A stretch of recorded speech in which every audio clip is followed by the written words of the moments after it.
자, 팟캐스트 최초의 오직 옴부즈맨만을 위한 프로그램 새날 한나인 114회 방송 시작하겠습니다. 114회 114 전화번호 옛날에 114로 많이 물어봤었죠. 네. 자, 여러분들의 114가 되어드린 세 분 소개해드리겠습니다. 정명숙님. 네, 안녕하세요. 정명숙입니다. 예, 어서 오시고요. 볼메 임지님. 안녕하세요. 볼메 임지입니다. 그리고 커트님. 네, 안녕하세요. 커트입니다. 이 세 분과 함께 출발하겠습니다. 자, 이슈 아닌 이슈 시간인데요. 자, 이번 주에도 3개가 올라와 있습니다. 지금 홍수가 나는 바람에 농장에서 일하는 외국인들이 굉장히 어렵다고요? 네, 제가 한번 가져와 봤는데요. 뭐 홍수 큰 물이 나서 아마 그 이재민들 특히 저기 농사 지시는 분들이 많이 피해가 큰 것 같은데 그 중에서도 특히 외국인 이재민들이 피해가 아주 심하다고 그래요. 없는 분들일수록 난리가 났을 때 더 힘드시잖아요. 맞습니다. 그래서 우리가 이 사람들을 외국인이다, 남이다 이렇게 생각하지 마시고 같은 시간, 같은 공간에 있는 우리 이웃이다 생각하시고 큰 돈 드는 거 아니고 뭐 또 어디서는 뭐 이 사람들한테 왜 뭐 외국인한테 퍼주냐 이런 글들이 올라오는데 그거는 또 갈라치기 하는 사람들의 의견이라고 생각하고 같이 한다는 생각으로 그냥 마음만 나눈다 정도 생각하시면 아마 서로 큰 힘이 되지 않을까 싶어서 그냥 가져와 봤습니다. 어떤 집단이나 나쁜 사람은 있겠죠. 근데 그 소수의 나쁜 사람들이 이미지를 가져와서 외국인들을 우리가 혐오하게 만들면 안 되고요. 대한민국 사람들이 뭐 미국이나 뭐 독일이나 뭐 중동에 이렇게 가서 돈 벌어오던 시절들을 기억하시기 바라겠습니다. 그런 것들이 잘 된 나라가 저는 선진국이라고 생각해요. 자, 두 번째 이슈는 학교 선생님들이 졸업 앨범에서 내 사진을 빼달라 이렇게 한다면서요? 네. 예, 저는 사실 아직도 졸업 앨범이 있나 좀 놀랬거든요. 전 진작에 좀 없어진 줄 알았어요. 시대가 많이 바뀌었기 어떤 때문에. 근거로요? 예전에는 막 정도 넘치고 정말 학교 이렇게 끝나면은 서로 만나기가 어려운 그런 어떤 시대였었잖아요. 그러니까 저는 이제 제 시대를 생각을 하고 없겠지 했는데 있는 건가 봐요. 아직까지도. 30대이신 명숙님 뭐가 어떠세요? 네, 그래서 근데 이제 이게 사진을 또 다 찍고 또 경우에는 개인정보까지 그 앨범에 다 실리니까 요즘에 하도 그 여성들의 사진을 가지고 또 장난질하는 그런 사람들도 많고 하니까 특히 여자 교사들이 좀 사진 올리기가 굉장히 불편한 마음이 있는 것 같아요. 그러니까 그런 마음들을 좀 많이 헤아리시고 또 지금 졸업 앨범을 그렇게 전체가 다 나오는 것들을 사진에 개인정보까지 넣어서 만드는 게 과연 의미가 있을까 그런 생각이 들어서 맞습니다. 한번 가져와 봤습니다. 예전에 졸업 앨범에는 주소까지 다 적혀 있잖아요. 네, 맞아요. 주소 전화번호까지. 네, 전화번호까지. 근데 예전에 우리 기억나는데 그 뭐 좋아했던 요거의 앨범을 구해가지고 나중에 맞아요. 그 예, 여기 있다 막 이런 식으로 했던 기억들이 나는데 지금은 그게 개인정보 시대가 됐기 네. 때문에 특히 선생님들은 좀 불편할 수도 있을 것 같습니다. 네, 네. 자, 이번 주에 채택된 이슈는 두둥 기상청입니다. 그러니까 날씨를 전혀 못 맞추는 기상청. 네, 여름 들어오면서부터 특히 기상청에 대해서 좀 불만의 목소리가 커진 것 같은데요. 7말 8중에 폭염이 온다고 했는데 계속되는 비와 뭐 이런 것들 때문에 사람들이 기상청을 믿지 못하고 날씨 앱을 여러 개 켜서 사용을 한다 뭐 이런 이야기인데 이거 자체가 사실 기상청만의 잘못은 아니다라는 거. 일단 가장 큰 이유는 지구온난화로 인해서 좀 예측하기가 어려워진 측면이 있고요. 그리고 우리나라 자체도 약간 데이터가 부족해서 다른 나라와 달리 조금 오차가 더 크다고 합니다. 이제 4월에서야 저희만의 독자적인 수치 모델을 만들었다고 하고요. 그래서 지금은 오보보다는 오차고 지구 기온이 올라가면서 이것 때문에 수증기 활동성이 올라가고 그러면 그것 때문에 1시간 뒤도 예측하기가 어렵대요. 그러니까 그냥 우산을 계속 챙기시는 게 좋을 듯 합니다. 금요일이 입추였어요. 그러니까 사실상 이제 가을이 오고 있는 수순을 받고 있는데 올여름 사상 최대 폭염일 거다 이렇게 예보가 됐었지만 저는 아마 앞으로 수년간은 2년 전 2018년 여름은 넘어서기 힘들 거다 이렇게 봐요. 40도가 넘어가고 막 새벽 5시에 35도에서 40도 사이를 왔다 갔다 했던 그런 날씨가 있었죠. 45일 동안이나 열대가 계속됐던 바로 그 여름. 근데 제가 이거 관련해서는 아마 우리 방송에서 한번 다룬 적 있습니다. 한국이 슈퍼컴퓨터를 갖고 있는 몇 개 안 되는 나라지만 예측이 가능하기가 굉장히 어려운 그 한국과 일본 사이에 제트기류라는 게 흐른대요. 제가 알고 있는 정보로는. 그래서 그 예보 모델이라는 게 있어요. 뭐 유럽형 뭐 해가지고 그 모델을 데이터를 축적을 못한 상태인데다가 그 예보 모델을 지금 그러니까 어떤 나라의 예보 모델을 갖고 와도 한반도에 적응하기가 쉽지가 않대요. 이런 측면도 분명히 있다. 근데 이걸 어떻게 써먹냐면요. 문재인 정부 싫어하는 사람들이 문재인 정부의 기상청이 무능하다 프레임으로 가는 측면이 있어가지고 날씨를 잘못 맞추는 건 분명히 비판받아도 되지만 과하게 문재인 정부를 비판하는데 기상청이 무능하고 문재인 정부가 무능하다 이렇게 쓰이지 않았으면 좋겠다는 거예요. 알겠습니다. 이슈 아닌 이슈였습니다. 이슈가 아닌가요? 이건 이슈인데. 자, 알겠습니다. 자, 이메일로 가겠습니다. H님이 보내주셨습니다. 어제 방송 잘 들었습니다. 그런데 하나 꼭 짚고 싶은 부분이 있어 이렇게 글을 쓰게 되었습니다. 푸른나무님께서 일명 조국백서를 소개합니다. 많은 지필진들의 수고가 있었고 500여 페이지에 달하는 귀중한 책이 드디어 나왔다는 내용이었습니다. 그런데 거기에 대한 야수님의 즉각적인 제일성. 라면 뚜껑 하면 딱 맞겠다. 순간 저는 헉 할 수밖에 없었습니다. 이게 뭐지? 방송에서 적절한 유머와 위트는 나름의 역할이 있습니다. 적절하게 사용된다면. 하지만 여기서 불쑥 튀어나온 야수님의 멘트는 촛불 시민의 한 사람으로서 제가 듣기에 참 부적절한 표현이었습니다. 양정철 님이 쓰신 세상을 바꾸는 언어는 소제목이 민주주의로 가는 말과 글의 힘입니다. 평소 말과 글에 관심이 많은 저로서는 100% 공감하는 제목입니다. 우리들이 사용하는 말 그리고 글로 드러나는 쓰여진 언어가 민주시민의 변화에 대한 의지가 반영되고 적절하게 표현되어서 새로운 세상으로 나아가는 바른 길을 제시하는 데 올바르게 사용되기를 간절히 바랍니다. PS. 얼마 전에 방영된 빵 에피소드 중에서 크루아상에 관한 거예요. 그날 마차님이 한국 크루아상이 외국에 비해 터무니없이 비싸다는 멘트는 동의가 안 돼서요. 저는 미국 동부의 한 도시에서 살고 있는데 제 집 근처 동네 빵집에서 2.35불 정도입니다. 하나로는 3,000원 가까운 가격이죠. 제가 알고 있는 미국의 다른 도시들에서도 거의 비슷할 거라고 생각합니다. 한 예로 뉴욕의 한국 빵가게 파리바게트에서도 2불 넘는 걸로 알고 있어요. 유럽의 도시들에서 들렀던 빵집에서도 크루아상이 쌌던 기억은 별로 없네요. 홀세일 클럽 같은 데서 파는 진짜 바다 아닌 것 빼고요. 제가 빵을, 그것도 크루아상이 one of my favorite이다 보니 빵 얘기가 한없이 길어졌네요. 제가 보낸 메일을 지금 다시 읽다 보니 빠진 부분이 있어 다시 보냅니다. 보내기 전에 리뷰해야 되는데 급한 마음에 그냥 보낸 저의 불찰입니다. 야수님의 하얀 표지, 항광 기부, 발언 모두 저에게는 위트라기보다는 부적절한 표현으로 들렸습니다. 제가 너무 민감하게 반응한다고 지적하셔도 좋습니다. 예.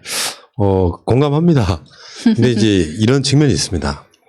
보통 이제 책을 내시고 방송에 나오시는 분들이 출연자로 있을 때 약간 좀 그게 송구스러운 측면이 있어요. 책 팔로 나온다고 하는 그게 있어가지고 이제 속마음은 그게 아닌데 시청자분들한테 양해를 구하면서 이제 좀 부끄러우니까 웃기자고 이 책 좋은 책이에요 말하는 것보다 그냥 뭐 라면 받침대 뭐 이런 식의 표현을 가끔씩 저도 합니다. 근데 사실은 이제 조국 백서라고 하는 것은 그런 유머로 다룰 만한 상황이라기보다는 아직도 우리 가슴속에 남아있는 울분 같은 측면이 있기 때문에 그 표현은 좀 과했다는 표현을 말씀 좀 드리고요. 그리고 빵에 관련된 것은 아마 이게 네버엔딩 스토리에서 나온 이야기 같은데 최근에 그 파리바게뜨가 이러저러한 이유로 빵값을 그러니까 쉽게 표현하면 자기네 회사들끼리 재료를 주고받으면서 비싸게 해서 그게 빵값이 올랐다 이걸 이야기하기 위해서 아마 방송됐던 내용으로 알고 있는데 또 일부 지역 이렇게 지금 H님 같은 경우는 미국에서는 그렇지 않다. 최소한 크루아상은 그렇지 않다. 이렇게 말씀하셨고 이 이야기는 전달해 드리겠습니다. 자, 난 이런 메일도 좋아요. 이렇게 지적해 주시는 게 민주주의로 가는 말과 글의 힘 진지할 땐 진지해야 되겠죠. 감사드립니다. 자, 계속 가겠습니다. 작은 생각님 이메일입니다. 나치 독일 히틀러의 신복이자 선전상이었던 괴벨스는 선전 선동에 관해 여러 가지 말들을 남겼다고 합니다. 물론 1940년대와 지금은 여러 가지 면에서 다르지만 괴벨스가 했다고 알려진 말들을 곱씹어 보면 그중 몇 가지는 지금 우리나라의 언론이라는 작자들의 행태와 크게 다르지 않다고 봅니다. 선동은 한 문장으로도 가능하지만 그것을 반박하려면 수십 장의 문서와 증거가 필요하다. 그리고 그것을 반박하려고 할 때 사람들은 이미 선동되어 있다. 노무현 대통령부터 박원순 시장까지 쓰레기 언론들의 행태를 보면 이 말이 딱 들어맞습니다. 쓰레기 언론들은 어디 발이라는 말과 함께 단독이라는 걸 붙여서 확인되지도 않는 추측성 기사를 올립니다. 그러면 벌떼같이 달라붙어 베껴 쓰고 추측을 더하고 의혹을 붙이고 결국 아무도 진실에는 귀를 기울이지 않고 그저 클릭수만 노리는 쓰레기만 나뒹굴고 있습니다. 조작되는 자들이 자기 자신의 자유의지로 행동하고 있다고 자신할 때 선전은 가장 효과적이다. 쓰레기 기사들에 현혹되어 행동하는 자들 중 아마도 많은 수는 자신의 자유의지로 행동한다고 생각할 것입니다.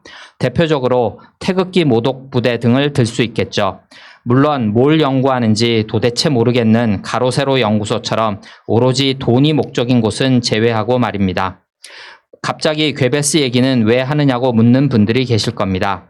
이미 백골이 진토되었을 괴벨스를 들먹이는 건 징벌적 손해배상제에 관해 말씀드리고자 해서입니다. 제 기억이 정확하다면 정청래 의원은 징벌적 손해배상제에 관한 법을 말하면서 3배 정도를 말했습니다. 물론 정청래 의원이 3배를 말한 이유도 어느 정도 이해가 가고 정치에 관해 저보다 훨씬 잘 아시는 분이니까 타당성도 있다고 생각합니다. 그러나 3배 정도로 쓰레기 언론이 저지르고 있는 지금의 행태를 막을 수 있을까요? 앞서 언급한 괴벨스의 말을 빌리자면 쓰레기 언론에 3배의 징벌적 손해배상을 물리기 위해 준비할 때 이미 대중은 선동되어 있고 주도권은 선동된 대중과 대중을 선동한 자들에게 넘어간 후일 것입니다. 제 생각에는 30배, 300배 정도가 아니라 거짓 기사를 쓴 기자는 다시는 기자라는 명함을 내밀지 못하도록 해야 합니다. 또 그런 기사를 아무런 제지 없이 혹은 부추겨서 쓰게 하고 기사로 낼 수 있도록 한 데스크와 해당 언론사 역시 조건부 어쩌고 하면서 유예 기간을 두지 말고 바로 상응하는 조치를 할 수 있도록 해야 합니다. 이건 쓰레기 제도권 언론에만 해당하는 이야기가 아닙니다. 1인 미디어인 유튜브나 팟캐스트에도 적용해야 한다고 생각합니다. 또 기사나 유튜브 영상, 팟캐스트에 악플 다는 익명성 뒤에 숨은 악플러들도 똑같습니다. 펜은 칼보다 강하다는 말이 있더군요. 지금 대한민국의 쓰레기 언론들은 그 칼보다 강한 펜을 휘둘러서 이 나라를 다시 자신들의 것으로 만들기 위해 온갖 모략, 협잡질을 다 하고 있습니다. 또한 일부 몰지각한 1인 미디어는 그 틈에 오직 돈을 위해 시류에 편승하여 그래도 제도권 쓰레기 언론들이 체면을 차리느라 순화된 언어를 사용하는 걸 비웃듯 과격하고 선동적인 언어로 나라를 더럽히고 있습니다. 그러면서 그들은 되도 않게 표현의 자유를 말합니다. 표현의 자유 좋습니다. 존중합니다. 다만 자유에는 그에 따르는 책임과 의무가 있다는 걸 알게 해줘야 합니다. 그들에게 깨닫게 해줘야 합니다. 생각 없이 써내려간 자신들의 기사가 뇌를 거치지 않고 내뱉은 자신들의 말이 그 표현의 자유가 어떤 책임과 의무로 자신들에게 돌아오는지 깨닫게 해줘야 합니다. 다시 말씀드리지만 분명 펜은 칼보다 강합니다. 하지만 펜의 강함은 진실을 기반으로 하고 있을 때 비로소 진정해집니다. 지금 쓰레기 언론들이 휘두르는 펜은 진실은커녕 거짓을 넘어 조작에까지 이르고 있습니다. 깨어있는 시민들이 진실의 눈으로 바라보는 한 쓰레기 언론들의 펜은 철저하게 꺾이고 부러질 것입니다. 이것이 우리가 새날과 함께하는 이유이고 목적이라고 생각합니다. 예. 뭐 100% 동감합니다. 근데 이런 건 있어요. 그러니까 거짓 기사를 쓴 기자는 다시는 기자라는 명함을 내밀지 못하도록 해야 합니다. 근데 여기서 어떤 문제가 발생할 수 있냐면 일부러 악의적으로 뭔가를 한 기자와 그렇지 않은 기자를 구분하기가 힘들죠. 야, 이 새끼 지금 가짜뉴스를 악의적으로 썼는데 이거는 상당히 주관적일 수 있는 상황이잖아요. 그러니까 정말 악의성이 없었는데 가짜뉴스를 본의 아니게 쓰게 되는 경우, 그 가짜뉴스라는 표현보다는 오를 내는 경우에 이것을 기자나 언론사가 사실상 망하게 해야 된다. 이 표현이, 이런 표현들이 만약에 제도권에서 나온다고 하면 그 자체로 어떤 나라에서도 이거는 표현의 자유를 억압하는 형태가 되기 때문에 언론 개혁이라는 게 그래서 굉장히 힘든 부분이 있죠. 우리들 입장에서야 이 작은 생각님이 말씀하시는 이런 이야기들을 100% 공감하지만 현실적으로는 진짜 어려운 부분인 거죠. 속마음을 들여다볼 수가 없으니까. 너 5번 했으니 기자하지 마, 언론사도 하지 마, 뭐 돈 엄청 털어내고 그냥 니들 망해야 돼, 이렇게 심정적으로는 그렇지만 그걸 구분해내는 일이 얼마나 힘든 일이겠습니까? 자, 알겠습니다. 좋은 글 감사합니다. 계속 가시죠. 네, 이진범님입니다. 안녕하세요. 새날 애청자입니다. 세월호 사고 사건의 경우에는 그것을 어떤 명확한 증거로부터 결론을 도출하는 것은 상당히 어려워 보입니다. 관련 내용들은 현재 증거로서 남아있는 것도 거의 없을 것이고 관련 기록들도 현재 검찰이 압수수색을 해서 대통령 기록물을 챙겨갔습니다. 검찰이 가진 증거는 선택적으로 활용된다는 것을 알고 있는 상태라면 왜 윤석열이 자리에 있을 때, 왜 민주당이 압승을 한 직후 실제 국회의원이 되기 전 압색을 실시하여 챙겨갔는지 저는 이것도 좀 궁금합니다. 그래서 그간 세월호 및 국내의 정치 상황과 관련하여 추론을 하게 되었는데요. 다른 분께 보여드리니 그냥 스팸으로 처리되는 것 같아서요. 혹시 끝까지 천천히 한 번은 읽어보시겠다고 회신을 주시면 제가 보내드리겠습니다. 외람된 메일 죄송합니다. 예, 보내주시고 다시 한번 읽어드릴 수 있었으면 좋겠습니다. 뭐 지금 또 새날이 또 세월호 의혹 시리즈를 또 계속 방송하고 있기 때문에 한번 전달을 해드리도록 하겠습니다. 어쨌건 끝없는 세월호에 대한 관심 감사합니다. 이진범님. 자, 댓글로 가겠습니다. 크리스 오님, 윤석열은 사퇴든 탄핵이든 무조건 내보내야 합니다. 내보내면 영웅을 만들어준다고요? 아닙니다. 그건 수구의 역프레임입니다. 저도 2-3달 전까지는 그렇게 생각했습니다. 조국 수사 재판만 할 때니까. 하지만 지금은 될 수 있으면 빨리 내보내야 합니다. 왜? 이제는 국민들이 검찰의 민낯을 다 보았고 조국 가족 재판도 하나 나온 것 없이 끝나가고 있기 때문입니다. 일에는 타이밍이 중요합니다. 지금 윤가를 내보내면 영웅이 되는 게 아니라 처와 장모 수사, 검언 공작 선거 개입 의혹으로 걸레가 될 것입니다. 하지만 1년 더 그 자리에 둔다면 검찰 캐비닛을 가지고 또 무슨 미친 짓을 할지 모릅니다. 그것도 선거의 즈음에서. 지금은 선거도 많이 남아있고 여론이 조국 수사만 할 때와는 많이 달라졌습니다. 그래서 지금이야말로 그를 내보내야 할 때입니다. 또 하나 중요한 것이 건국 이래 최대의 검언 공작, 선거 개입 사건. 그 머리가 윤가 아닌가요? 언론에서 한동훈 하는데 윤석열은요? 윤석열이 그 자리에 있으면 그 전모가 드러날 리 만무합니다. 지금이 그를 내보낼 때입니다. 잠시 시끄럽다 해도 정도로 가야 합니다. 윤석열이 이익이 없다면 버틸 일이 없겠죠. 우리가 그의 이익을 도와줄 이유가 있습니까? 내쳐도 영웅이 될 리 없습니다.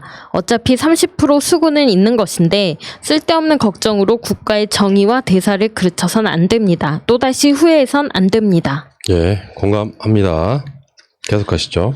써니초이님입니다. 아무리 짓똥굴인 줄 모른다지만 윤석열의 독재니 전체주의니 하는 워딩은 앞뒤가 안 맞고 저런 사람을 경찰청장으로 임명한 자체가 잘못인 것 같다.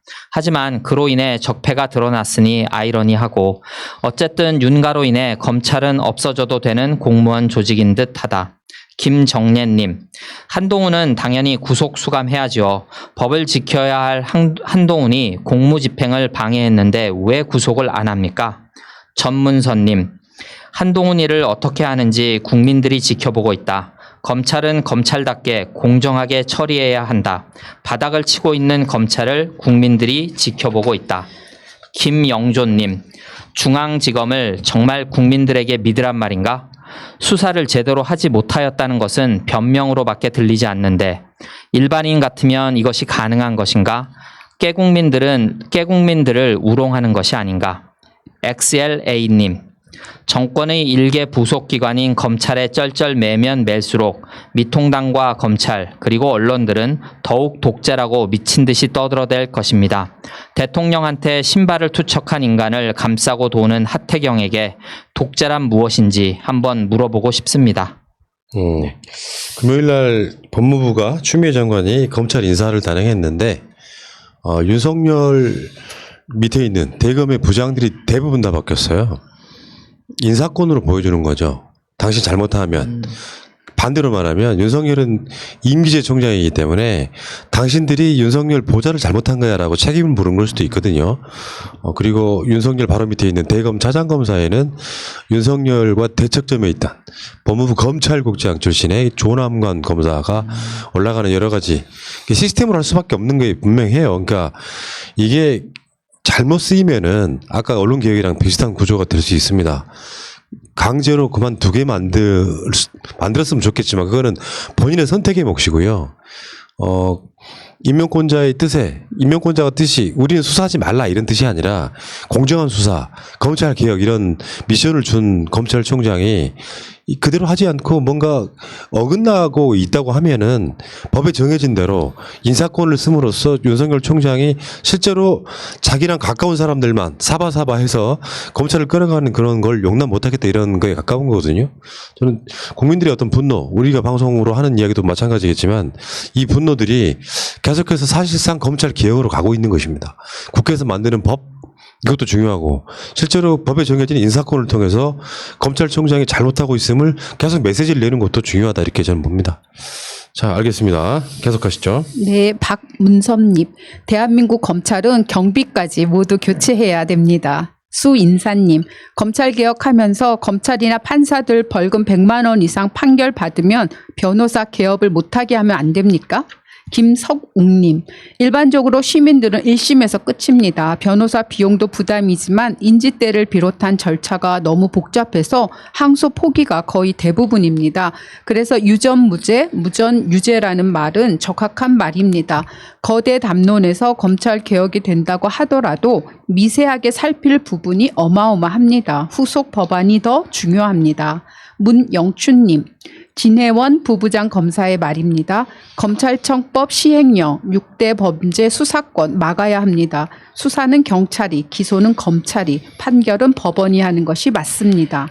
황운하 더불어민주당 국회의원의 말입니다. 훗날 노무현 대통령의 한 맺힌 실패에 이어 또 한 번의 실패를 거듭했다는 평가를 듣게 될까 두렵습니다.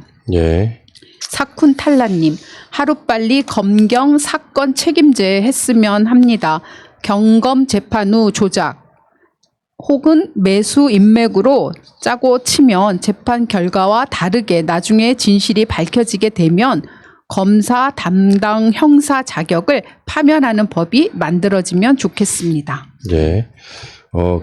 이 검찰 개혁 관련해서 검경 수사권 조정 부분에서 말들이 많죠. 네.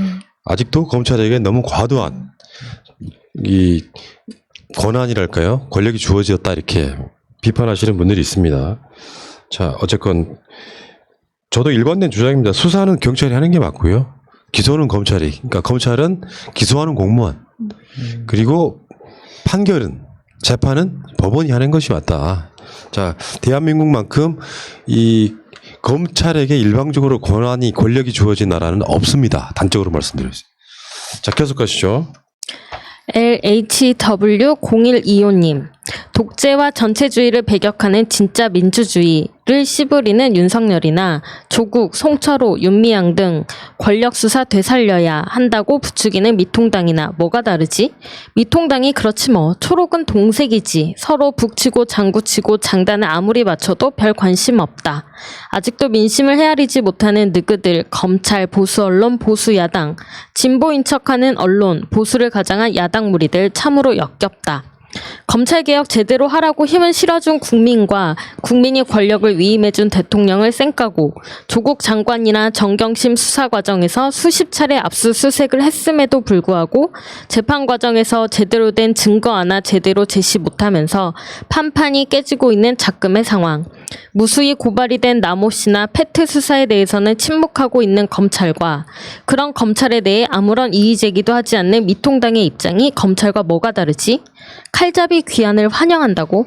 니들이 정권을 잡았던 시절에는 검찰이 칼잡이였겠지만 지금은 아니거든. 칼을 뺐으면 뭐라도 베어야지. 종이조차 벨 수 없는 무뎌진 칼로 독재와 전체주의가 뭔지 민주주의가 뭔지 구분도 못하는 현직 검찰청장이 여론조사에서 역사상 전무후무한 대권 후보로 거론되는 한심한 현상을 어떻게 이해하지? 임용된 공무원은 선출직과 달리 규범에 맞게 공직을 충실하게 수행할 의무가 있다. 공무원은 정치인이 아니다. 검찰청장이 공무원인가 아니면 정치인인가? 공무원이면 공무를 충실하게 이행하는 게 마땅하지 않나? 정치를 하려면 공무원 신분을 과감히 버리고 정치에 뛰어들면 된다. 검찰이 준사법기관이라고? 사법기관은 사법부 말고는 없다. 검찰은 사법부도 준사법기관도 아니다. 준사법기관이라는 자격을 누가 언제 부여해 주었지? 검찰청은 여러 행정부처 중 하나인 법무부의 지휘를 받아 법을 집행하는 일개 외청일 뿐이다. 일개 외청장이 국민의 지지를 받아 선출된 행정부의 수장인 대통령은 안중에도 없다는 듯 위계질서를 막무가내로 무시하는 행태를 거리낌 없이 표출한다. 박근혜 시절 임기를 채우는 것은 고사하고 최동욱을 탈탈 털어 몰아냈던 때를 돌아보면 이 정부만큼 검찰청장이 무슨 짓을 하던 임기를 보장해주고 일방적으로 정부 정책을 비판하는 데 몰빵하는 언론들의 자유를 보장해 주었던 적이 있었는지 내 기억에는 없다. 가관이다. 이승만, 박정희, 전두환, 노태우, 이명박, 박근혜가 대통령이었을 때 민주시민을 얼마나 억압하고 핍박을 했는지 독재 정권을 유지하기 위해 얼마나 많은 부정선거와 정치적 음모가 있었는지 이루 헤아릴 수 없을 지경이었다. 검찰개혁은 피할 수 없는 시대적 소명이고 거기에 더하여 제목장사로 여론을 왜곡하는 언론들은 반드시 개혁을 해야만 하는 대상으로 전락했다. 정론을 외면하고 개쓰레기 기사를 양산하다간 끝내 되살아날 수 없는 나락으로 떨어질 날이 멀지 않았다고 확신한다. 예, 좋은 글 감사합니다. 저는 이렇게 생각해요. 하나만 말씀드리고요. 그러니까 검찰 개혁에 대해서 윤석열이 잘하고 있다고 생각하는 일부 국민도 있겠죠. 근데 윤석열은 선택적 수사, 불공정한 수사를 함으로써 이미 국민들이 저는 신임을 잃었다고 봐요. 검찰총장이 정치적 도구로 쓰이는 것은 사실은 이쪽에는 저쪽인 거예요. 반대로 말하면 공평한 수사 해라라고 요구를 하고 있는 것이거든요. 근데 검찰총장의 눈에 뭐가 안 들면 그 사람만 수사하는 EX 조국 그런 상태를 만들어 놓고도 공정한 수사를 이야기하면 안 되는 것이고 저쪽 사람들에 의해서 윤석열이 대선 후보로 거명되는 것 자체가 치욕스러운 일인 거예요. 그만큼 불공정하다는 뜻. 저쪽 사람들에 의해서 이 대선 후보로 쓰이고 있다는 뜻은 윤석열이 어떤 수사를 해도 사람들이 이제 공정하게 받아들이지 않는다는 뜻이죠. 그러니까 사실은 조국 장관 수사를 저는 할 수는 있다고 생각하지만 거기에 준하여 다른 정파의 나경원 같은 수사도 공평하게 했다면 이런 이야기는 좀 덜 들었을 거라고 생각이 듭니다. 지금 윤석열은 대놓고 편파적인 수사를 하고 있는 사람이기 때문에 저는 개인적으로 국민이 뭐 우리 같은 방송이 윤석열이 어떻게 할 것이다라고 분석하면 안 되고요. 전 제 생각은 뭐냐면은 우리 같은 방송이 요구를 해야 되는 거예요. 윤석열 그러지 마라, 사퇴하라라고 요구하는 것이 합당한 저는 포지션이라고 생각합니다. 그래서 그 새날의 시청자나 애청자분들이 써주는 댓글이 이런 의미에서 굉장히 큰 의미가 있다고 생각합니다. 자, 댓글 써주신 IHW0125님 고맙습니다. 계속 가시죠. 나명흠님입니다. 시민들이여 깨어있으라. 당신들이 깜빡 조는 순간 세상은 다시 되돌아간다. 이명박, 박근혜의 시절로. 칠삭둥이님, 태영호 씨 착각하지 마세요. 겸손하세요. 친북보다 더 나쁜 것은 친이란 것. 태영호 씨 남한 독재 역사 공부 수박 겉핥기로 하지 말고 격하게 하시고 심층적으로 하세요. 길을 걷다님, 총선 한 달쯤 남았을 때 미통당이 너무 자신만만해 하던 기억이 난다. 지지율이 그렇게 차이 나는데 그것도 몇 년째 꾸준히 차이 나는데 어떻게 총선 승리를 호언장담했을까? 참 이상했단 말이지. 믿는 구석이 있었나? 정말 몰랐을까? 그 지점은 저는 이렇게 봐요. 이제 과도한 그 피해의식일 수도 있는데 정당은요, 선거에 나갔을 때 무조건 승리를 장담합니다. 그래야 해요. 왜 그러냐면 지지층이 투표장에 나오게끔 유도하기 위해서 여러분들이 투표만 하시면 우리가 이깁니다를 선동하는 거죠. 아무런 근거도 없어요. 근데 아마 이게 뭐 개표 조작이라든지 이런 쪽에 이 의심을 갖고 있는 분의 글이 아닌가 싶은데 지금 제가 말씀드린 시각으로 보는 게 맞죠. 자, 계속 가겠습니다. 네, 랄랄랄님. 김재련에게 어떤 변호사분이 고발장 작성 중이랍니다.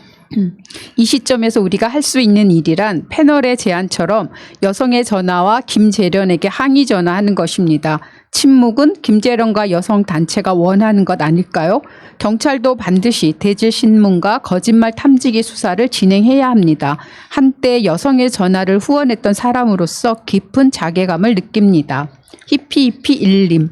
박원순 시장님 건에 대해서는 진실이 밝혀질 때까지 계속 방송해 주셨으면 좋겠네요. 현재 상황으로는 박 시장님이 어떠한 성추행 혐의도 나온 게 없네요. 김재련과 고소인의 언론 플레이와 일방적 주장만 있을 뿐입니다. 썰트님. 박원순 시장님의 진실을 밝혀 그분의 살아온 길을 꼭 지켜드려야 합니다. 박 시장님이 느끼셨을 배신감과 절망감을 생각하면 가슴이 무너집니다. 그리고 울산 머물다컷 미용실 원장님 대단하시네요. 진실을 알리기 위해 고군분투하시는데 응원하겠습니다. 황 실장 린님, 고 박원순 시장님의 진실은 우리가 목숨 걸고 밝혀내야 합니다. 예. 새날 파이팅.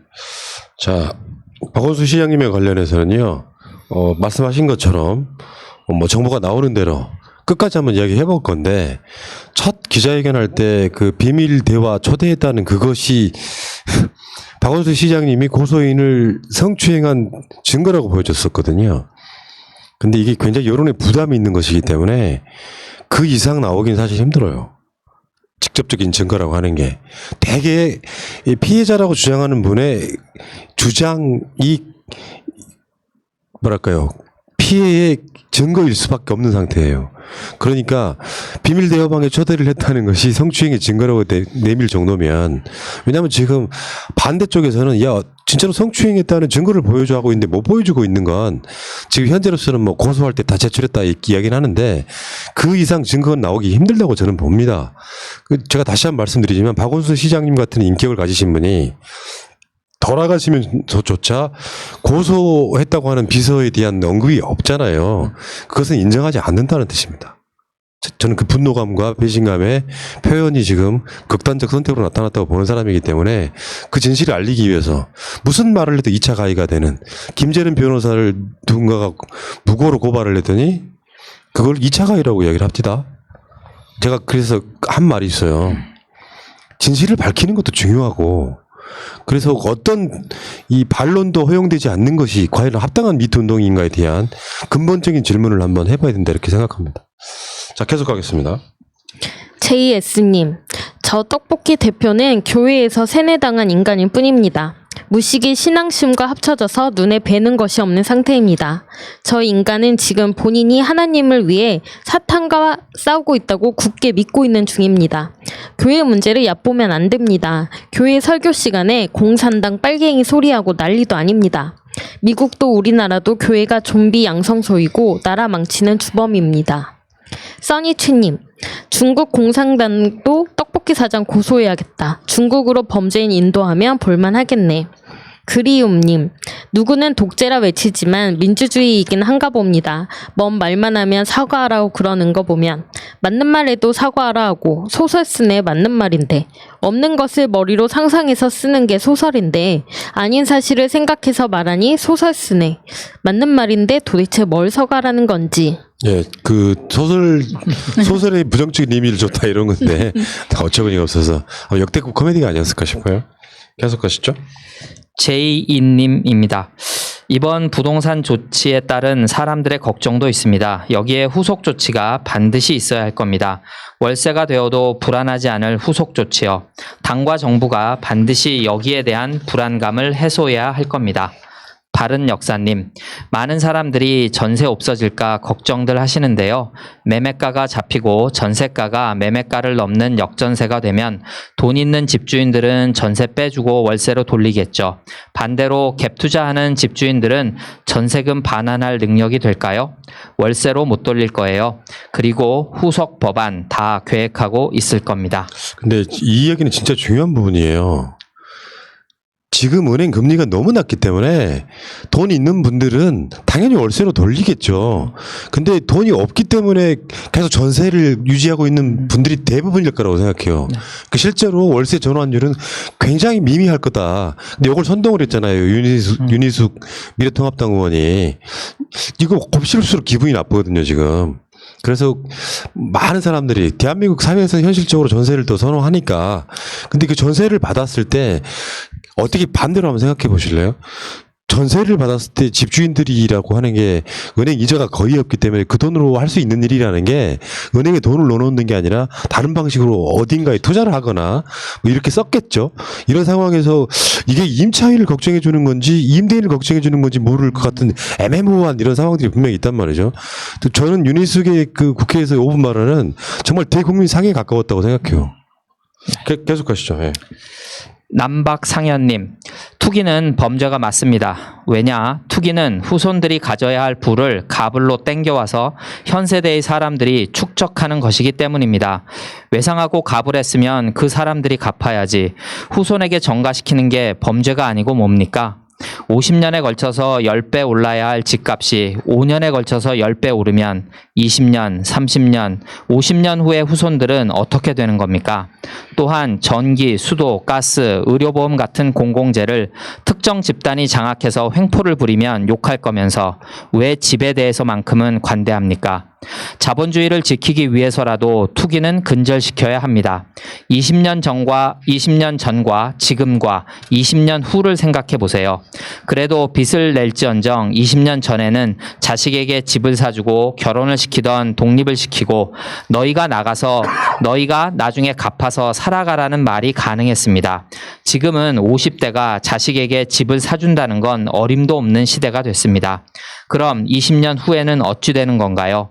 환경보호와 같은 개념입니다. 후손에게 빌린 땅입니다. 후손에게 빌린 것을 가불로 땡겨서 부를 축적하는 행위는 근절되어야 미래가 있습니다. 네, 남박상현님 좋은 의견 감사하고요. 전기, 수도가스, 의료보험 같은 공공재를 특정 집단이 장악해서 횡포를 부리면 욕할 거면서 왜 집에 대해서만큼은 관대합니까? 이 부분은 아마 대한민국 많은 사람들이 집을 갖고 싶거나 집을 갖고 있기 때문에 여기에 대해서만큼은 상당히 윤리의식이 좀 떨어지는 측면이 분명히 있어요. 여기에 좀 윤리의식적으로 향해 나아가면 훨씬 좋은 사회가 될 거라고 생각해요. 집으로 돈 버는 일은 없어야 된다. 말하자면 이런 거 아니에요. 주호영이 6년간 아무것도 안 하고 23억 벌었다면 사실상 1년에 4억 정도를 아무것도 안 하고 벌었거든요. 그러나 세금을 낸 건 없단 말이에요. 이런 것들은 욕을 무지하게 해야죠. 박덕금은 73억입니다. 계산이 또 달라지는 거죠. 1년에 10억이 훨씬 넘는 돈들을 아무것도 안 하고 돈을 벌어들이는 거예요. 이건 비정상적인 사회라고 봐야겠죠.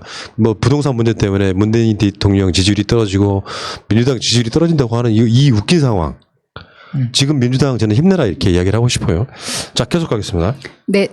조슈아님, 김진애 의원님 너무 좋아요. 네, 저희 신랑 세금 올랐다고 힘들어합니다. 그 마음 이해하지만 평범한 사람들의 주거 안정이 보장되는 나라로 가는 길에서 일어나는 과정이라고 생각합니다. 새날 파이팅. 국회에서 일하는 목소리를 내는 분들이 많아지길 바랍니다. 두리님, 세월호 조타수가 처음에 한 말을 왜 지금은 다 무시하는지 모르겠군요.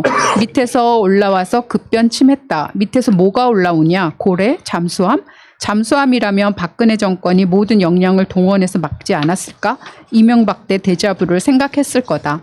미군 장갑차에 희생당한 미순이 효순이 사건을 당시에는 천안함 사건과 마찬가지로 서해안 해상에서는 한미 합동훈련이 벌어지고 있던 상황이었다.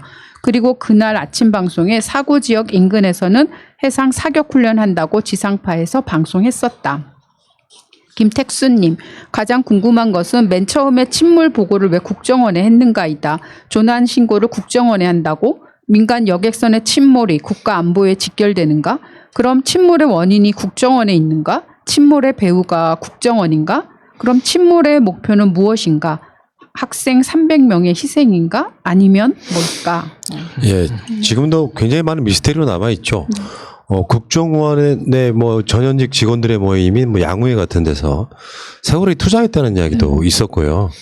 뭐 그래서 국정원한테 보고를 하는 배는 유일하게 세월호가 유일했다 이렇게 이런 이야기도 있고요. 그래서 국정원이 했던 거짓말들이 여러 차례 드러나기도 했었죠. 모든 배들은 연안을 왔다 갔다 하는 배들은 보고를 하게 돼 있다 했는데 나중에 알아봤더니 세월호밖에 없었다. 이런 것들은 미스테리로 남으면 안 되고요. 밝혀져야 됩니다. 사람이 목숨이 왔다 갔다 하니 사람이 안 죽었더라도 마찬가지입니다. 국민의 재산이었던 배가 누군가의 재산이었던 배가 의혹이 남아있는 상태라면 지금 내년 4월달이면 7년 되는 거거든요. 만으로. 만 7년. 지금도 7년째 세월호 이야기를 하고 있는 건데 진실을 꼭 밝혀지길 바라겠고요. 미력 하나마 새날도 끝까지 함께 하겠습니다. 자, 계속 가시죠. 심영택님, 언론개혁의 하나로 징벌적 손해배상 제도 도입을 현재 징벌의 100배 이상 올려야 합니다. 통제도 하지 못하면서 YTN 정부 지분 50%는 왜 가지고 있습니까? 정부 지분 당장 팔아버리십시오. YTN의 정부 지원금 300억 원 중지하세요. 손일선님, 정부에게 긍정적인 뉴스는 절대로 쓰지 않는 언론, 보수나 미통당의 부정적인 뉴스도 절대로 쓰지 않는 언론, 한 사람의 무죄를 증명해 줄 수 있는 기사는 숨겨버리는 언론, 그러나 누구나 다 알 수 있는 비난을 받을 검찰의 민낯은 덮으며 우겨대는 언론, 이게 대한민국의 현실이고 이런 언론의 독재 속에 살고 있네요. 인간이 어디까지 악마가 될 수 있는지 요즘은 매일 보게 됩니다. 잠신님, 어설픈 관용은 범죄다. 명언이네요. 기레기들 절대 용서하면 안 됩니다. 그럼 국민들이 실망할 겁니다. 예, 계속하세요. 프리소울님입니다. 뉴욕 중심가 가까이 살고 있어요. 코로나로 시체 컨테이너가 쌓여 있다는 말은 가짜 뉴스입니다. 실제로 그렇지 않아요. 우리나라 조중동 경처럼 미국 CNN, CBS, MBC, 뉴욕타임즈 모두 가짜뉴스의 생산지들입니다. 한국의 가짜뉴스와 같은 수준으로 보시면 됩니다. 전문가분이 가짜뉴스를 보신 것 같네요. 5252님, 돌아온 마봉춘, 이번 폭우와 재난 취재부터 다릅니다. 재난 방송사라는 KBS와 비교해보면 됩니다. 어제 MBC 뉴스데스크에서는 폭우로 피해를 입은 가평, 평택, 충주, 제천, 아산, 천안, 춘천, 원주 등을 차례로 연결하여 재난 지역에 모두 기자들이 현장 출동하여 직접 그림도 따고 인터뷰도 따서 매우 현장감 있는 메인 뉴스를 보도하였습니다. 반면에 우리가 시청료를 내고 있는 KBS라는 곳은 종일 재난 방송을 하긴 합니다만 대부분이 상황판 보여주거나 CCTV를 보여주거나 시청자가 보내준 화면에 기자가 오디오만 입히거나 강변이나 하천, 수문을 연 댐 등을 등지고 리포트를 하고 있습니다. 또한 중앙재난안전본부 앞에 책상 하나 갖다 놓고 실내에서 리포트하거나 관계자를 전화로 연결하죠. 물론 위험하게 취재를 하라는 건 아니지만 왜 MBC가 하는 일을 시청료 받아먹는 KBS는 안 하고 있는 건지 이건 시청자 기만이라고 생각합니다. 매시간 짧은 뉴스는 그렇다 쳐도 KBS 9시 뉴스라도 좀 달라야 하는 거 아닙니까? 또한 KBS는 시청자들에게 동영상 어떻게 보내달라는 IT 교육을 뉴스 시간마다 충실하게 그리고 친절하게 교육 중입니다. 오늘도 KBS 리포트는 별 기대할 바가 없어 보입니다만 기회가 되신다면 MBC와 KBS 보도 비교해 보시기 바랍니다. 제가 폭우 리포트 자세히 보게 된 이유는 어제 김용민 TV에서 KBS 춘천지국 소속 기자가 춘천지국 바로 앞 아마도 공지천인 듯합니다. 거기서 안전하게 리포트하면서 하얀 안전모까지 쓰고 쇼를 하고 있다는 폭로 아닌 폭로를 우연히 들었기 때문입니다. 정말로 현장을 취재간 기자는 비옷만 입었던데 춘천은 어제 종일 하얀 안전모 쓰고 나오더군요. 정말 안습이었습니다. KBS가요, MBC보다 정확하지는 않겠습니다만 크기가 5배 정도 커요. 어마어마합니다. 그러니까 이게 이런 게 있잖아요. 대개 사람들은 지방 가셔보셔서 아시겠지만 지방 뭐 KBS, MBC들이 있잖아요. 그 조직만 해도 어마어마하게 크거든요. 그만큼 사실상 국민의 세금이 투입된 곳인데 제가 가끔씩 투덜거리는 이유가 OECD라든지 이런 데서 뭐 2분기 성장률 또는 뭐 내년 성장률 예측치 이런 것들을 하는데 한국이 거의 원톱에 가깝습니다. 근데 그런 보도 안 해요. 왜 안 할까? 예를 들면 얼마 전에 문재인 대통령이 한국판 뉴딜 발표했잖아요. 그러면 그 정도 되는 방송에서는 국가의 아주 중요한 사업이기 때문에 어떠어떠한 내용의 사업이라고 소개해줘야 되거든요. 뉴스에서 안 해요. 그러면서 보도하는 거 보면은 정말 그 가십적인 것들을 엄청 보도합니다. KBS는 그러면 안 되는 거거든요.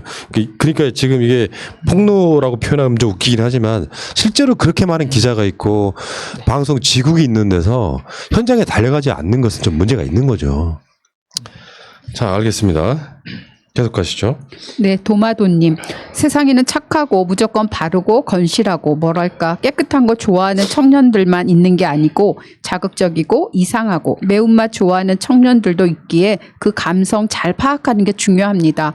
무시할 만한 사이즈도 아니고 그 점에서 다른 거 다 제외하고 김부겸 의원이 시도한 것은 진짜 높이 평가해야 합니다. 그것에 감동한 어린 친구들도 있을 것입니다. 벽이 높으면 타기도 어려울 뿐 아니라 시도조차 안 하고 싶게 만드는 그런 풍토를 바꿔야 합니다. 부겸이형 노잼이지만 칭찬합니다. 카라님. 계속하세요. 네. 소병훈 의원님은 방송 한번 보고도 인상적이었는데 새날에서 다시 뵙네요. 첫인상은 무난한 듯 보이지만 톤도 좋고 말씀 하나하나 세월의 진실함과 저력이 느껴집니다. 박빛나리오님. 수진아, 조수진아, 나이 많이 먹은 게 자랑이냐? 내가 다 부끄럽다. 니도 의원이고 김남국도 의원이요. 유현길님. 이명박 4대강 사업은 생태계를 마친 것 포함해서 공사 단계에서 몇 차례 조경 하청까지 이익금을 보며 진행된 공사입니다. 언젠가 수사될 때 보면 그냥 공사비 비리의 황금어장입니다. 김시민님. 최영일 평론가가 합류하니 새날 최고 수준의 품격 있는 코너가 된 느낌입니다. 열정 있고 선명한 김성수 평론가와 냉정하고 예리한 최영일 평론가, 민주당 지킴이 푸른 나무 이렇게 세 분의 케미가 환상적으로 훌륭합니다. 앞으로도 최영일 평론가가 고정으로 꼭 합류하기 바랍니다. 율군님, 어제 아버지께서 새날 팟캐스트 듣는 걸 보고 깜놀했네요. 참고로 우리 아버지 안철수 지지자셨는데 요즘 친문이 되셨어요. 새날 그 애시청자분 중에 의외의 분들 꽤 많아요. 오늘 또 동네에서 나오는데 어떤 분이 웃으면서 인사를 하길래 깜짝 놀랐습니다. 새날 잘 보고 있어요. 그런 분들 꽤 있어요. 특히나 이제 어르신들 같은 경우는 만나면 되게 예뻐해 주세요. 고생한다고. 감사드리겠습니다. 자, 최영일 평론가는 고정이 됐어요. 그러니까 뭐 어쩌다 나오시는 게 아니고 고정을 하실 겁니다. 자, 알겠습니다. 여기까지가 여러분들의 이메일과 댓글이었습니다. 자, 오직 공감분 시간입니다. 제가 말이 좀 많아요. 낯을 가리기는 하는데 친해지면 진짜 말이 많다고 다들 그래요. 그리고 성격도 좀 급한 편이고 약간 침묵과 어색함을 참지 못하는 성격 같습니다. 그래서 그런지 조금만 친해지면 혹은 친하진 않고 친해지는 과정에 있는 사람한테도 제 얘기를 너무 털어놓습니다. 묻지 않아도 말해버리고 정말 안 해도 될 속마음 얘기까지 다 해버려요. 제 치부까지 그냥 다 얘기를 해버려요. 비밀? 저에겐 그런 게 없는 것 같습니다. 물론 남에 대한 건 입이 무거워요. 이건 정말이고요. 근데 문제는 저에 대해서 너무 입이 가벼워서 문제입니다. 그리고 늘 집에 와서 후회하죠. 이 말은 굳이 안 해도 되는 말이었는데 왜 했지? 왜 괜히 내 평판을 내가 떨어뜨리지? 이런 생각으로 스트레스 받고 어느새 저도 모르게 쉬운 사람이 되어 있더라고요. 남들에게. 어린 나이도 아니라 꼭 고쳐야 할 것 같은데 후회하고 조심해야지 해도 또 말을 하다 보면 변하지가 않더라고요. 어떻게 해야 할까요? 정말 말하는 화법에 대해 공부라도 해야 할까요? 예. 요걸 이제 이름하여 귀가 얇다고 하죠. 그 남의 말을 쉽게 믿고 그래서 쉽게 털어놓고 근데 이거는 사실 나쁜 건 아니죠. 문제는 이걸 이용하는 사람들이 있기 때문에 문제가 되는 거죠. 여러분들은 어떠십니까? 이런 측면에서 성격이 어떠세요들? 일단 저는 말이 없는 편인데 말이 많은 분들의 단점은 그런 것 같습니다. 다른 사람의 말을 잘 안 들어요. 자기 말만 하지. 말은 안 듣고 지금 이분도 성격이 막 급하다고 하셨는데 그래서 잠깐의 어색함, 진짜 잠깐이라서 상대방은 아무렇지도 않은데 그 잠깐의 어색함을 참지 못하고 계속 뭔가 말을 해야 되는 건데 그게 굉장히 조급함인 거고 어떻게 보면 좀 자기가 이기적인 걸 수도 있거든요. 그래서 좀 침묵을 견디어보는 연습을 하셔야 될 것 같아요. 말을 하는 연습을 하는 게 아니라 그냥 침묵해도 괜찮다, 참자. 뭐 이것만 생각하셔도 남의 말을 좀 듣는 것만 하셔도 많이 바뀔 거라고 생각이 듭니다. 저는 그 나이를 먹으면 해결되는 문제가 있어요.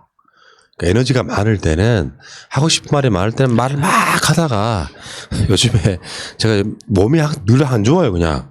이게 냉방병일 수도 있고 뭐 어떤 사람은 번아웃이라고도 하고 어떤 사람은 공황장애라고도 하는데 그러니까 이제는 말하는 게 너무 힘들어. 그러니까 누군가가 말을 해달라고 해도 말을 못 하겠어요. 방송이니까 하는 거지. 좀 약간 에너지를 뺄 필요도 분명히 있어요. 아직 젊다는 뜻이기도 합니다.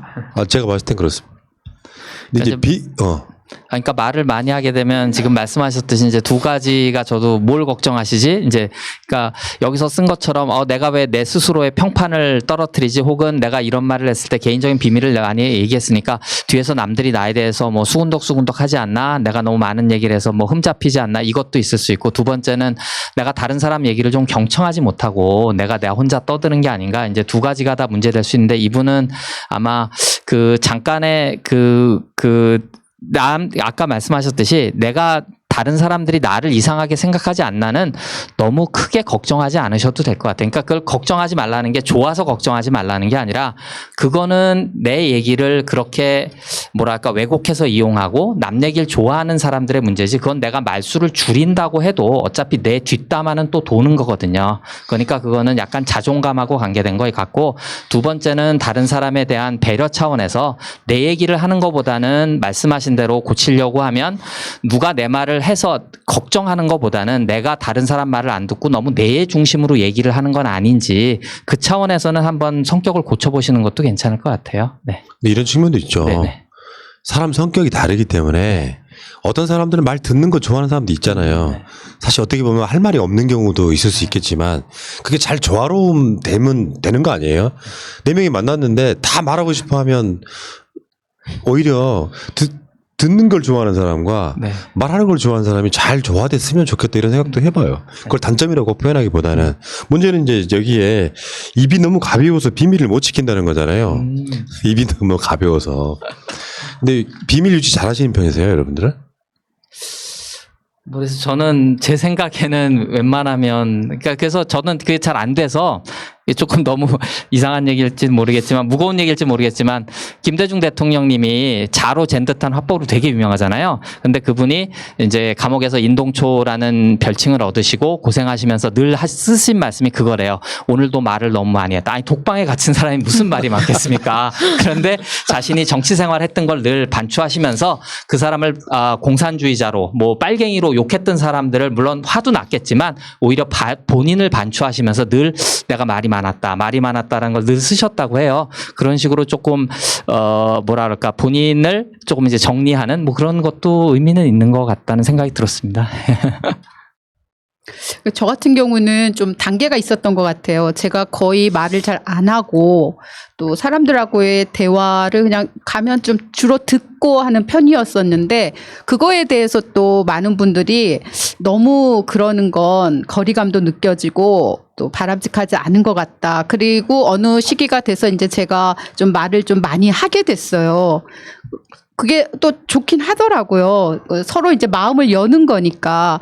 근데 이제 서로 말을 하고 나면, 그러니까 하다 보면은 또 이제 속 얘기를 할 수가 있잖아요. 그런데 어느 날, 저는 그렇다고 해서 야, 이거 아무한테도 말하지 마. 이러지는 않아요. 왜냐하면 그 상황이라는 거 있기 때문에 누구라도 판단하잖아요. 이런 얘기를 뭐 아픈 얘기든 어떤 얘기든 이렇게 뭐 전달할 수 있는 내용인지 아닌지는 그 맥락에서 충분히 파악이 되기 때문에 근데 이제 그렇게 하지 않는 사람들도 있었어요. 그러니까 그런 경우를 이렇게 겪고 나서는 오히려 이렇게 그 전처럼 이렇게 벽이 좀 또 다시 세워지는 것 같더라고요. 근데 요즘은 조금 그런 것들이 필요하지 않을까. 그러니까 나이가 좀 드니까 좀 더 그런 생각이 드는 것 같아요. 그래서 그렇게 말을 뭐 저 같은 경우는 좀 제가 판단해도 입은 좀 무거운 것 같아요.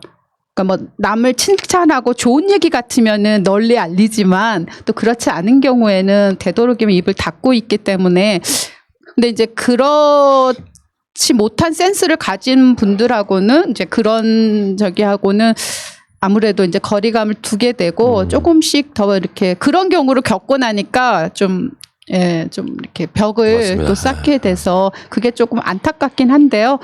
그 나름대로 뭐 좋은 것 같아요. 뭐 깊은 대화 없이도 잘 지낼 수 있는 방법이 또 있으니까요. 굳이 뭐 속 깊은 얘기를 꼭 해야 된다는 그런 의무는 없으니까요.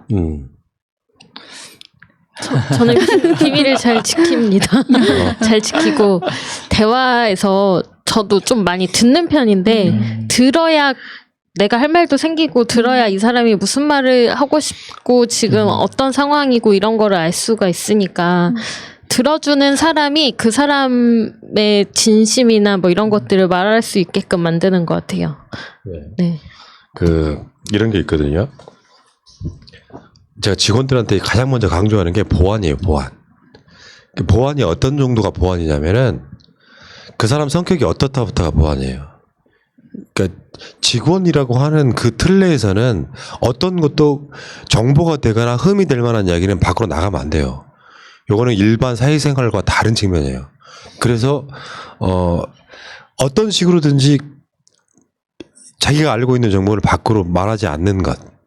근데 이제 일반 직원들이 그런 경우가 있어요. 이제 대표 씹는다고, 상사 씹는다고 불필요한 정보들을 너무 많이 밖으로 빼. 그런 정보만 들은 사람들은 나에 대한 이미지가 나빠질 수밖에 없겠죠. 근데 그 이미지가 나빠지는 게 그걸로 끝나는 게 아니라 그 이야기가 나한테 들어와요. 그러면 팀워크가 깨지는 거예요. 그래서 보안, 안에서 일어난 일은 절대 밖에 이야기하지 말라고 제가 강조하는 게 하나 있고요. 두 번째는 말이라고 하는 건 이런 측면이 있습니다. 이게 일종의 저는 스킬이라고 보는데 그냥 이렇게 살다가 보니까 누가 당신 정말 칭찬하더라. 전에 들었단 말이에요. 그러면 그게 상대방한테 귀에 들어가면 기분 좋은 일이잖아요. 예를 들면 커트님이 임지님한테 말을 했는데 푸른나무님이 임지님 너무 칭찬하더라. 그러면 어때요 기분이? 기분 좋죠. 그런 방식으로 자기가 써먹는 스킬이 필요하고 반대로 내가 누구를 욕하는 이야기는 상대를 통해서 들어가면 굉장히 기분 나쁜 거잖아요. 그런 경우에는 상대를 통해서 들어가게 하지 말고 가능하다면 직접 대놓고 상대방을 기분 나쁘지 않게 말하는 스킬을 배워야 돼요. 근데 이제 입이 가벼우신 분들이 이런 경우가 많아. 칭찬하는 것보다 상대방을 좀 이렇게 흉보는 것을 많이 하다 보면 간접으로 귀에 들리기 시작하면 관계가 나빠지는 거예요. 이런 것만 안 하시면 된다고 생각해. 예를 들어 동네에 뭐 학부형들 모이거나 사회 직장들 모여가지고 누구 이야기를 할 때 누구 험담하지 말고 험담 혼자 하시고 대개 보면은 칭찬하는 걸 많이 하다 보면 사회적 분위기가 좋아져요. 누구누구 엄마가 누구누구 엄마 칭찬하더라. 되게 예쁘다고 싹싹하다고 성격 좋다고 이런 이야기를 들리게 만들면 되는 거지. 안 그렇습니까? 네. 그렇죠. 그리고 덧붙여서 저는 말씀하셨는데 이거 비밀이니까 어디 가서 절대 얘기하지 마. 너한테만. 저는 그런 사람 되게 싫어요. 그러니까 뭐냐면 이게 나를 믿어서 얘기를 터놓거나 아니면 뭐 고민 상담을 하는 것도 아니고 그 사람을 그렇게 믿지 못하면 아예 얘기를 하지 말던가. 얘기를 했으면 이제 맥락이 중요한데 이 사람이 어떻게든 그런 얘기는 돌게 돼 있거든요. 근데 그거를 그 사람한테 책임을 지울 게 아니라 내가 답답하고 뭔가 고민을 상담하고 얘기를 하기 위해서 얘기를 꺼낸 것이니까 결국 그 책임은 자기가 져야 되는 거지. 말을 전한 사람한테 책임을 전하게 되면 물론 그 말을 전한 사람이 나쁜 맥락에서 얘기를 전했다면 정말 나쁜 사람이죠. 그러니까 나중에는 인간관계에서 이제 그런 사람들을 잘 고려해 보실 게 필요하지만 그래도 계속해서 그런 식으로 상담을 하거나 말을 하는 사람은 평생 홀로 서기가 힘든 것 같아요. 그러니까 그런 거는 자기가 좀 걸러서 이미 말을 하는 순간 아, 이 얘기는 다른 사람들도 알게 되겠구나. 하지만 내가 필요해서 하는 얘기구나 정도는 좀 생각해 보시는 것도 좋을 것 맞습니다. 같습니다. 저는 그런 철칙으로 살고 싶어요. 네. 실제로 누구 칭찬하는 건 막 뒤에서 막 칭찬해도 돼. 얼마나 좋아요. 듣는 사람 기분 좋잖아. 근데 그 사람한테 직접 이야기하는 거예요. 마음에 안 들면 커트님 그러시지 말라고. 네, 알겠습니다. 아 실제로 약간 일하다 보면 서로 안 맞을 때 있잖아요. 그럼 직접 말을 해. 뭐 그걸로 끝나잖아요. 뒤로 돌렸는데 뒤에서 막 쉽게 되면 안 되는 이런 측면도 분명히 있고. 그래서 말이 많은 게 중요한 게 아니라 이분도 보면 이 지켜야 될 보안도 좀 지키시고요. 하지 말아야 될 말은 아예 그냥 죽을 때까지 갖고 가고 누구나 비밀은 있다. 이런 뭐 자기가 이렇게 말하지 않아도 되는 비밀이 있어야 되잖아요. 그것도 하나 필요하고 그리고 누군가 이야기를 할 때는 칭찬을 하시라.